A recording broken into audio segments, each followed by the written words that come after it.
கிறிஸ்துவில் பிரியமானவர்களே, நமக்கு என்று ஒரு விலையேற பெற்ற ஆயுதம் இருக்கிறது. இயேசுவின் இரத்தம். அந்த இரத்தத்தை நாம் பயன்படுத்துவோம். வெற்றியை சுதந்தரிப்போம்.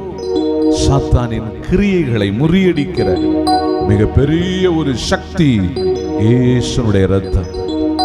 தெய்வத்தின் இரத்தத்தை நாம் பயன்படுத்துவோம். ஆமென். பாடி ஆண்டவரை மகிமைப்படுத்துவோம்.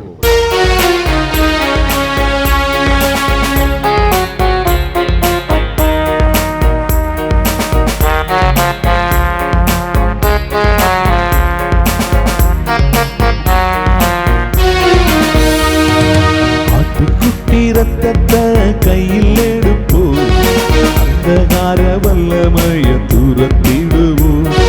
சாட்சியின் வசனத்தால் கைத்திடுவோம், இல்லையில்லா ஜெய கொடி ஏற்றிடுவோம்.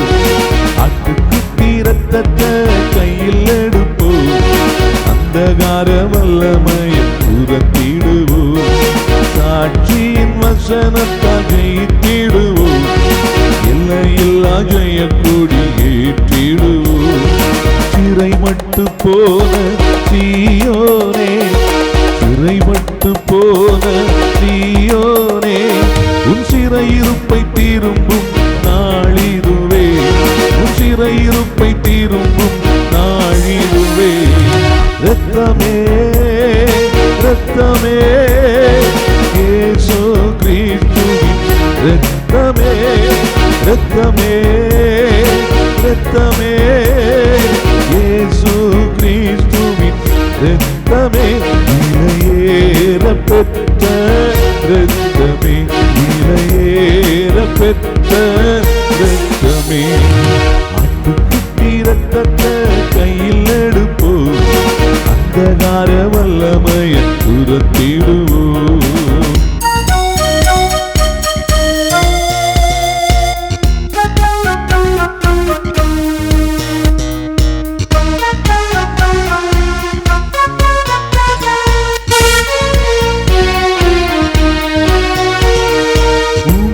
ஜனங்கள் உன்னில் மகிழ்ந்திருக்க திரும்பவும் உயிர்ப்பித்து மகிழ்ச்சியாக்கும்.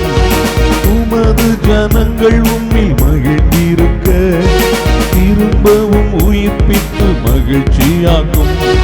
இரட்சண்ய சந்தோஷத்தால் நிரப்பி ஆவியின் நிறைவை திரும்ப தாரும். இரட்சண்ய சந்தோஷத்தால் நிரப்பி ஆவியின் நிறைவை திரும்ப தாரும். இரத்தமே இரத்தமே இயேசு கிறிஸ்துவின் இரத்தமே, இரத்தமே இரத்தமே இயேசு கிறிஸ்துவின் இரத்தமே. இலையேற பெற்ற இரத்தமே, இலையேற பெற்ற இரத்தமே. ஆட்டுக்குட்டி இரத்தத்தை கையில் எடுப்போம், அந்தகார வல்லமையை துரத்திடுவோம்.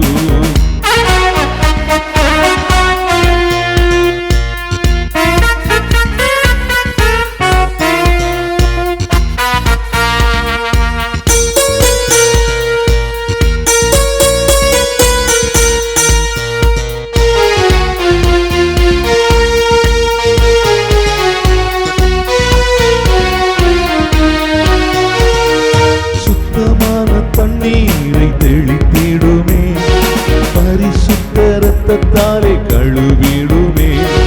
சுத்தமான தண்ணீரை தெளித்திடுமே, பரிசுத்த இரத்தத்தாலே கழுவிடுமே.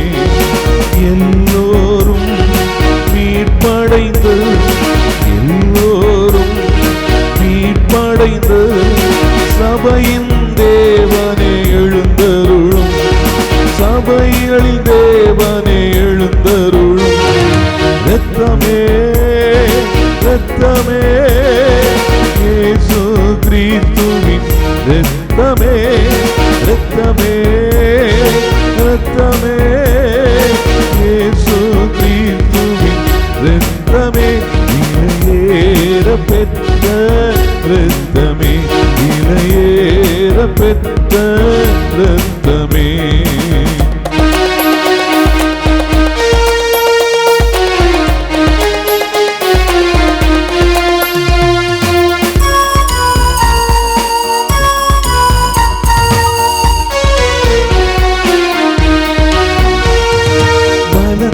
அபிஷேகம் ஊற்றிடுமே, கிருபையின் வரங்களால் அலங்கரி.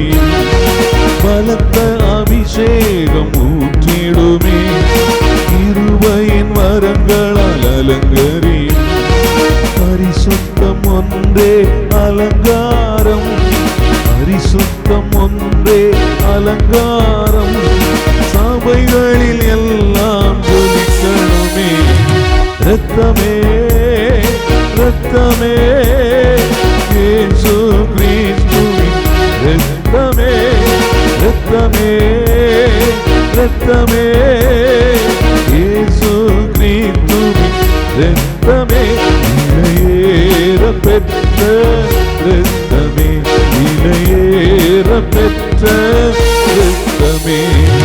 ஆட்டுக்குட்டி இரத்தத்தை கையில் எடுப்போம், அந்தகார வல்லமையை துரத்திடுவோம். சாட்சியின் வசனத்தால் ஜெயித்திடுவோம், இல்லையில்லா ஜெய கொடி ஏற்றிடுவோம். இரத்தமே இரத்தமே இயேசு கிறிஸ்துவின் இரத்தமே. இரத்தமே இரத்தமே இயேசு கிறிஸ்துவின் இரத்தமே. ஹல்லேலூயா ஹல்லேலூயா ஹல்லேலூயா ஹல்லேலூயா ஹல்லேலூயா ஹல்லேலூயா ஹல்லேலூயா ஹல்லேலூயா ஹல்லேலூயா ஹல்லேலூயா ஹல்லேலூயா. இறை இயேசுவில் அன்பிற்குரிய அருமை சகோதர சகோதரிகளே, இன்று உங்களை சந்திப்பதிலே பெருமகிழ்ச்சி கொள்கிறேன். ஆண்டவர் உங்களுக்கு ஆசி வழங்குவாராக. இன்றைய இறை செய்தி என்னவென்று நாம் பார்க்கின்ற பொழுது, மத்தேயு எழுதிய நற்செய்தியிலிருந்து 23வது அதிகாரம் 1 முதல் இறை செய்திகள் கொடுக்கப்படுகிறது. அதை சற்று வாசிப்போமா? இயேசு மக்கள் கூட்டத்தையும் தமது சீடரையும் பார்த்து கூறியது, மறைநூல் அறிஞரும் பரிசேயரும் மோசேயின் அதிகாரத்தை கொண்டிருக்கிறார்கள். ஆகவே அவர்கள் என்னென்ன செய்ய வேண்டும் என்று உங்களிடம் கூறுகிறார்களோ அவற்றையெல்லாம் கடைபிடித்து நடந்து வாருங்கள். ஆனால் அவர்கள் செய்வது போல நீங்களும் செய்யாதீர்கள். ஏனெனில் அவர்கள் சொல்வார்கள், செயலில் காட்ட மாட்டார்கள். சுமக்க முடியாத பலுவான சுமைகளை கட்டி மக்களின் தோளில் வைக்கிறார்கள். ஆனால் அவர்கள் தங்கள் விரலால் தொட்டு அசைக்க கூட முன்வர மாட்டார்கள். தாங்கள் செய்வதையெல்லாம் மக்கள் பார்க்க வேண்டும் என்றே அவர்கள் செய்கிறார்கள். தங்கள் மறைநூல் வாசக பட்டைகளை அகலமாக்குகிறார்கள், அங்கியின் குஞ்சங்களை பெரிதாக்குகிறார்கள். விருந்துகளில் முதன்மையான இடத்தையும் தொழுகை கூடங்களில் முதன்மையான இருக்கைகளையும் விரும்புகிறார்கள். சந்தை வெளிகளில் மக்கள் தங்களுக்கு வணக்கம் செலுத்துவதையும் ரபி என அழைக்கப்படுவதையும் விரும்புகிறார்கள்.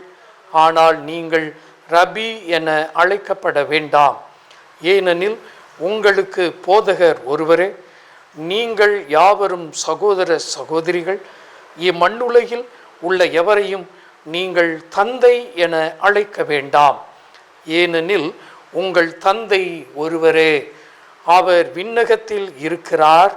நீங்கள் ஆசிரியர் எனவும் அழைக்கப்பட வேண்டாம், ஏனெனில் கிறிஸ்து ஒருவரே உங்கள் ஆசிரியர். உங்களுள் பெரியவர் உங்களுக்கு தொண்டராக இருக்கட்டும். தம்மை தாமே உயர்த்துகிறவர் எவரும் தாழ்த்த பெறுவர், தம்மை தாமே தாழ்த்துகிறவர் எவரும் உயர்த்த பெறுவர் என்கிறார். அன்புமிக்க சகோதர சகோதரிகளே, இன்றைய நாளில் இயேசு சொல்லக்கூடிய அருமையான காரியங்கள், நீங்கள் பரிசேயரும் அதே போல மறைநூல் அறிஞரும் இவர்கள் சொல்கிறதை செய்யுங்க, அவங்கள மாதிரி செய்யாதீங்க. அப்போ இவர்கள் இருவரும் எந்த நிலையில் இருந்தார்கள்? மக்களுக்கு சொல்லக்கூடிய நிலையில் இருந்தார்கள். பரிசேயர்கள் அரசியல் தலைவர்கள், அரசியல் செல்வாக்கு மிக்கவர்கள். அப்போ நம்ம ஊரில் இருக்கக்கூடிய அரசியல் தலைவர்கள் அவர்கள் அதிகாரத்திற்கு வருகின்ற பொழுது அவர்கள் சொல்வதை நாம் ஏற்றுக்கொள்வோம். அடுத்தபடியாக மறைநூல் அறிஞர்கள், அப்படி என்றால் சட்டங்களை ஏற்றுபவர்கள், அவர்கள் ஏறக்குறைய காவல்துறை போன்றவர்கள், அவர்கள் சொல்வதை ஏற்றுக்கொள்வோம். அதே போன்று குருத்துவ அடிப்படையில், மத சார்பு அடிப்படையில், இறையியல் அடிப்படையில் மதத்தினுடைய சட்டங்களை விளக்கம் கூறுபவர்களும் இவர்கள்தான். அப்போது அவர்கள் சொல்லக்கூடிய விளக்கங்களை கேட்டுக்கொள்ளுங்கள், அவர்களை போல் செய்யாதீர்கள். இன்றைக்கு நமக்கு இதெல்லாம் செய்யக்கூடியது அரசியல் தலைவர்கள், சட்டம் சார்ந்த வழக்கறிஞர்கள், நீதிபதிகள், அதே போன்று போலீஸ், காவல்துறை சம்பந்தப்பட்ட காரியங்கள், உங்களுடைய மத போதகர்கள், நம்முடைய குருக்கள், போதிக்கும் நிலையில் இருப்பவர்கள். இவர்கள் சொல்வதை நாம் ஏற்றுக்கொள்வோம். ஆனால் அவர்களைப் போல் செய்ய வேண்டாம், அவர்களைப் போல் செய்ய வேண்டாம். இவர்கள் அனைவரும் சொல்லும் நிலையில் இருக்கிறார்கள். சொல்லக்கூடிய நிலையிலே ஆண்டவர் அவர்களை வைத்திருக்கிறார் என்றால் அவர்கள் சொல்வதை ஏற்றுக்கொள்ளுங்கள். ஆனால் அவர்கள் போல தனிப்பட்ட வாழ்க்கையில் நீங்கள் இருக்க வேண்டாம். இதுதான் இந்த ஆண்டவர் நமக்கு சொல்லக்கூடிய ஒரு மிகப்பெரிய செய்தியாக இருக்கிறது. அதே போல் நீங்கள் யாரையும் போய் தலைவர்னு சொல்லாதீங்க. இன்று அரசியல் கட்சி சூழலில் ஒவ்வொருவரும் அவரவர் கட்சி தலைவர்களை தலைவர் தலைவர் என்கிறார்கள். இயேசுவை தவிர தலைவர் உங்களுக்கு யாரும் இல்லை, யாரும் இல்லை. யாருடைய காலிலும் போய் விழாதீர்கள், ஆண்டவருடைய கால் மட்டும்தான் விழணும். எனவே இன்று ஆண்டவர் உங்களுக்கு விடுக்கும் செய்தி, ஆண்டவர் ஒருவரே உங்களுக்கு தலைவராக இருக்கிறார், ஆண்டவரை ஒருவரே உங்களுக்கு ஆசிரியராக இருக்கிறார். அந்த இறைவன் இயேசு மட்டும்தான் நம்முடைய தலைவர், லட்சியத்தின் முன்னோடியாக இருக்கிறார். அதனால் இந்த உலகம் சார்ந்த தலைவர்களுக்கு பின்னால் செல்வதும் அவர்கள்தான் வேதவாக்கு என்று நினைப்பதும் ஒரு தவறான அணுகுமுறை, பாவம். இந்த உலகத் தலைவர்கள் சொல்வதும் செய்வதும் ஆண்டவருடைய போதனைக்கு எதிர்மாறானது. இன்றைக்கு அரசியல் என்பது ஒரு பொருளாதாரம் சார்ந்த அரசியல், வியாபார நோக்கு சார்ந்த அரசியல், தொழில் அடிப்படையில் உள்ள அரசியல். இந்த தொழில்முறை அரசியலில் லாபம்தான் அவர்களுடைய நோக்கமாக இருக்கும், மக்களுடைய நலன் நோக்கமாக இருக்காது. அதை தான் ஆண்டவர் இப்பொழுது நமக்கு சொல்லுகிறார். நீங்கள் கடவுள் ஒருவரை மட்டும் நம்பி செயல்படுங்கள், அவர்கள் சொல்வது போல் செய்யலாம், அவர்களை பின்பற்ற வேண்டாம். எனவே என் அன்பு மக்களை, ஆண்டவர் இயேசு நமக்கு அரசராக இருக்கிறார், நம்மை வழிநடத்தும் குருவாக இருக்கிறார், நம்மை போதிக்கும் ஒரு ஆசானாக இருக்கிறார். ஆதலால் மற்றவர்களிடம் இருக்கும் குறைகளை கண்டுபிடிப்பதை விட அவர்களிடம் இருக்கக்கூடிய நிறைகளை, அவர்கள் சொல்லக்கூடிய காரியங்களை நாம் பெற்றுக்கொள்கிறோம். உங்களுள் பெரியவராக இருப்பவர் உங்களுக்கு தொண்டராக இருக்கட்டும். தாழ்ச்சி என்ற புண்ணியம் ஆண்டவரை நம்மிடம் வரவழைக்கும். பெருமை என்ற பாவம் ஆண்டவரை நம்மை விட்டு தூரத்தில் தள்ளி வைக்கும். தாழ்ச்சியோடு இருப்போம், ஆண்டவருடைய ஆசீரை பெறுவோம். இறைவன் இன்று உங்களுக்கு ஆசி வழங்குவாராக. ஆமேன், ஆமேன். God bless you all.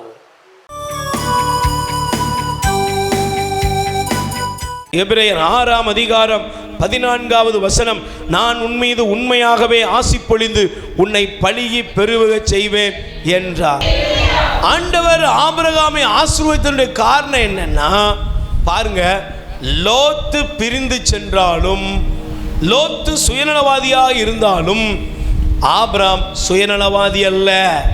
Abraham அடுத்தவனுடைய பிரச்சனையில நாம ஏன் தலையிடன்னு ஒதுங்கி போகவில்லை. மூன்றாவது, ஆபிரகாம் அழிவில், மற்றவருடைய அழிவை கண்டு மகிழ்ச்சி அடையவில்லை. அல்லேலூயா. இன்னைக்கு நிறைய பேருடைய வாழ்க்கையில ஏன் முன்னேறம் இல்லை? ஜெபம் பண்றாங்க, உபவாச கூட்டம், எல்லா கூட்டத்துக்கும் போறோம். ஆனா அநேகர் சொல்லக்கூடிய காரியம் என்ன தெரியுமா? ஆண்டவர் ஏன் சார்பில் இருந்து போராடுவார். Price the Lord. ஆண்டவர் எனக்காக யுத்தம் செய்வார். யுத்தம் செய்வார்னு அர்த்தம் என்ன? போராடுவார். யுத்தம் செய்வார்னு அர்த்தம் என்ன? எனக்கு செஞ்சதுக்கு அவங்களுக்கு கைக்கு மேலே கூலி கொடுப்பார். நல்லா புரிஞ்சுக்கணும். ஆண்டவர் யுத்தம் செய்வாருங்கிறத உடனே நீ வேற மாதிரி போகாத. அல்லேலூயா. ஆண்டவர் உனக்கு இன்னைக்கு நல்லா கவனிப்பா, தயவு செஞ்சு கவனிச்சிரு. ஒருவேளை உன் மாமியார் உனக்கு சில நேரங்களில் உன்னை புரிஞ்சுக்கிடாமல் இருந்திருக்கலாம். சில நேரங்களில் உங்களுடைய குடும்பம் சொந்த பந்தம் உன்னை வெறுங்கையா அனுப்பியிருக்கலாம். சில நேரத்தில் நீ ஏமாற்றப்பட்டிருக்கலாம். பயப்படாத. ஆபிரகாம் சோதோம் கொமோராவுக்கு அழிவு வரப்போதுன்னு உடனே தேவனை பார்த்து ஜெபிக்க ஆரம்பித்தார். அல்லேலூயா. அதனால தான் பைபிள் சொல்லுகிறது, உங்களை சபிக்கிறவர்களை ஆசீர்வதிங்க, உங்களை துன்புறுத்துவதற்காக நீங்க ஜெபம் பண்ணணும். நீ ஜெபம் பண்ணு. லோத்து இருந்த சோதோம் கொமோராவை பத்தி ஆண்டவருடைய சமூகத்தில் ஆபிரகாம் ஜெபித்தார். ஆண்டவர்கிட்ட ஜெபித்தாருங்க. அல்லேலூயா. Praise the Lord. சொல்லுங்க அல்லேலூயா. அதனால தான் நீங்க நல்லா கவனிச்சு பாருங்க. இந்த 18 அதிகாரம் தான் ஆபிரகாமுக்கு தேவன் வாக்களித்த வாக்குத்தத்தத்தை உறுதிப்படுத்தின இடம். Praise the lord. அல்லேலூயா. அல்லேலூயா. அவன் கேடு கட்டா போகணும், நான் போதும், நமக்கு என்ன அப்படின்னு அவர் இருக்கலை. இன்னைக்கு நம்ம மனசில் எப்படிலாம் இருந்துச்சுன்னா அதெல்லாம் மாற்றணும். நான் 3 காரியம் உங்களுக்கு சொன்னேன். நம்ம முன்னால் எல்லாம் வெறுமையாக தெரியும். 2வது நம்ம நம்பிக்கை பெயரும். 3வது நடைபெணமாக பெயருவோம். இது யாருன்னா உலகத்துக்குள்ளே முங்கி கிடக்கிறவங்க. Price the Lord. ஆனால் ஆபிரகாமுடைய ஒரு நல்ல பார்வையை பாரு. ஆபிரகாமே, நீ கண்களை உயர்த்தி பாரு. ஏன் நீ உயர்த்தி பார்த்துட்டன்னா நீ என்ன ஆயிருவ தெரியுமா? சொல்லுங்க, என்ன ஆயிருவ? நீ உன் முன்னால் இருக்கிற ஒரு பரந்த எல்லையை பார்ப்ப. Praise the lord. எனக்கு நடந்தது நன்மைக்கு. ஆமென். என்னை விட்டு போனது நன்மைக்கு. எனக்கு யார் என்ன துரோகம் பண்ணாலும் அதை தாண்டி எனக்குரிய உயர்வை கடவுள் எனக்கு தருவார். கை தட்டுங்க பாப்பா. 2வது, என்னை விட்டு விலகினவர்களோ, எனக்கு பிரச்சனை கொடுத்தவர்களுக்கோ ஒரு வேதனையான நிகழ்வு வரும் பொழுது, உபத்திரம் வரும் பொழுது, அதிலே நான் போய் அவர்களுக்கு என்னால் முடிந்த உதவியை செய்வேன். 3வது, என்னுடைய வாழ்க்கையில் என்னை வேதனைப்படுத்தி கஷ்டப்படுத்தி என்னை விட்டு பிரிஞ்சு போனவங்க, என்னை இழப்புக்களை உண்டாக்குனவங்களோ யாரா வேணாலும் இருக்கலாம், அவர்களுடைய வாழ்க்கையில் ஒரு அழிவை என்னால் கண்டும் காணாமல் இருக்கவே முடியாது. எபிரேயர் 6ஆம் அதிகாரம் 14வது வசனம், நான் உன்மீது உண்மையாகவே ஆசி பொழிந்து உன்னை பழிகி பெருக செய்வேன் என்றார். அல்லேலூயா. ஆண்டவர் ஆபிரகாம் பார்த்து சொன்னாரு, உன்னை நான் பழுக செய்வேன், பெருக செய்வேன் என்று சொன்னார். அந்த ஆசீர்வாதம் ஆபிரகாம் மேல இறங்கி வந்துச்சுன்னா, ஆபிரகாம் பரந்த மனம் உடையவர். ஆபிரகாம் உதவி செய்யும் மனமை உடையவர். 3வது, ஆபிரகாம் தனக்கு முன்பாக சத்துருவா இருந்தாலும் அவனுக்கு ஒரு வேதனையான ஒரு துன்பமான நிலைமை வரும்பொழுது அவர் கடவுள் நோக்கி ஜெபிக்கிறார். அல்லேலூயா. Praise the lord. உங்கள் வாழ்க்கையில் கண்களை உயர்த்துங்க. மற்றவங்கள மாதிரியே அப்படி பரிதாபமான ஒரு நிலைமையில் இருந்துடாதீங்க. அல்லேலூயா. பிறருடைய அழிவு, பிறருடைய வேதனை, பிறருடைய உபத்திரம், பிறருடைய நஷ்டம் உங்களுக்கு ஒரு ஆனந்தத்தை கொடுக்கும் என்றால், உங்களைப் போல அழிவுக்குரியவர்கள் உலகத்தில் வேற யாருமே இல்லை. அடுத்தவங்களுக்கு ஒரு கஷ்டம் வந்துட்டா, அப்பா இன்னைக்கு வழக்கத்தை விட 2 பிளேட் சாப்பிடுவோம். அப்படி இருக்கிற ஜனங்களை மாதிரி நம்ம என்ன செஞ்சிடக்கூடாது. நான் பைபிள் எடுத்ததுக்கு, ஆண்டவருடைய வார்த்தை என்னை தேடி வந்ததுக்கு என் வாழ்க்கையில் ஒரு மாற்றம் இருக்கணும். Price the lord. Hallelujah. Abraham கண்களை உயர்த்தினார். குறிக்கிலும் நெடுக்கிலும் நடந்த பொழுது ஆண்டவருடைய வாக்குறுதி அங்கே அவருக்கு கொடுக்கப்பட்டது. ஆமென். நீ வாழ்க்கையில் உயர்வாய், ஆசீர்வதிக்கப்படுவாய், மென்மேலும் நலமும் சுகமும் பெறுவாய். அந்த முயற்சி, அந்த ஆசீர்வாதம் உன் வாழ்க்கையில் தங்கணும்னா இன்னைக்கு நீங்கள் யாரெல்லாம் தூக்கி சுமக்கிறீங்களோ, ஐயோ என் உடலெல்லாம் மெலிஞ்சு போச்சு, பலவீனமாயிட்டு, வலு குன்றி போன, என் படுக்கை கண்ணீரால் நனைகிறதுன்னு நீ யாரை நினச்சி அழுதுகிட்டு இருக்கியோ, அதெல்லாம் இயேசுட்ட கொடுத்துட்டு, ஆண்டவரே என் கண்களை உயர்த்துகிறேன்.